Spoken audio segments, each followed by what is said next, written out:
おはようございます。めぐりかみたいちです。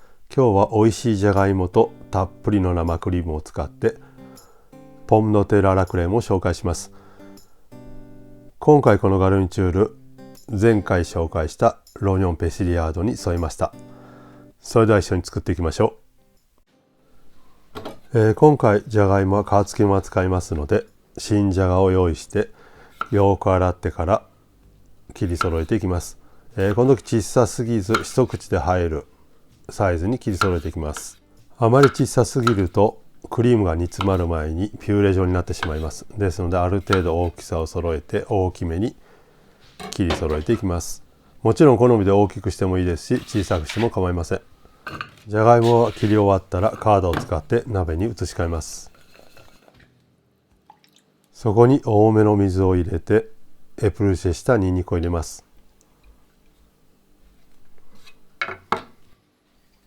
あとここに塩を軽くします。この時あまり塩を入れすぎると塩辛くなりますので気をつけてください。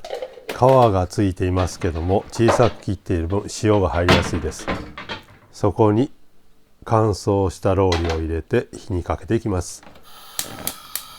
火をかけたら沸くまで熱い火で一気に沸かしていきます。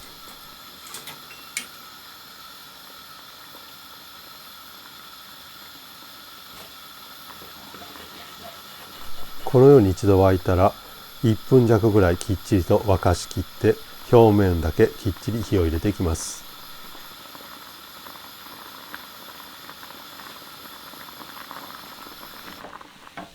ここで半分お湯を捨ててそこに生クリームを足します。もちろんニンニクとローリエは後で取り出しますけども、この時入れっぱなしにしていきます。生クリームを入れてもう一度軽く塩してこのまま火を入れていきます。この時吸湿温、最初に湯がいてた水と生クリームだいたい半々ぐらいで入っています。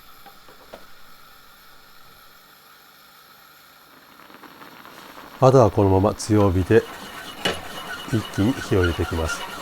強火といっても鍋に対しての強火ですね。鍋の外に火が出るぐらい強くなると鍋の側面が焦げてきてしまいますので、鍋の底にちょうど当たるサイズの火加減の強火で一気に火を入れていきます。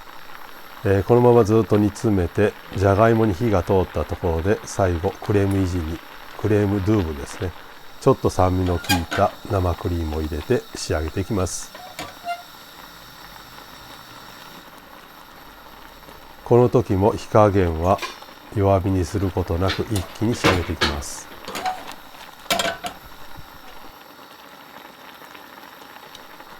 ここでナツメグをすって入れます。ノアドムスカです。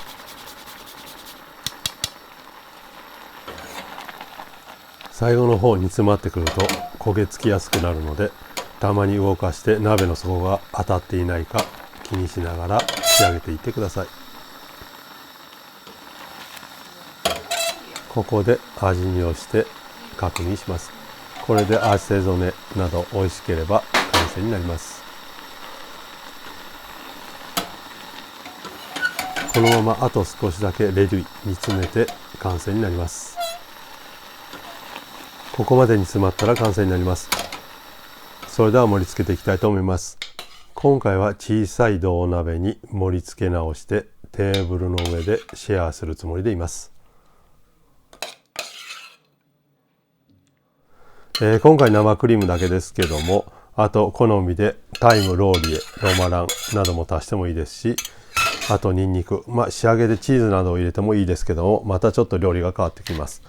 今回シンプルにナツメグ、ニンニク、ローリエ、あと最後に黒胡椒を振ってもう一度ナツメグをすって完成になります。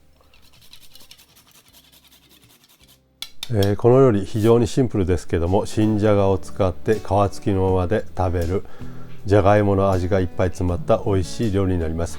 ぜひ作ってみてください。ただクリームですけども、今回は最初の吸湿温の時には 35% の乳脂肪分、最後仕上げにクレームイージーにサワークリームのようなクレームエベースですね、ちょっと酸味の効いたクリームを使っています。このガレンチュール、コートドボー、丸のまま焼いたものとか、前回紹介したロニョンドボー、ペシリアードにもよく合うと思います。非常に簡単なので作ってみてください。それではお疲れ様でした。ボナペティー。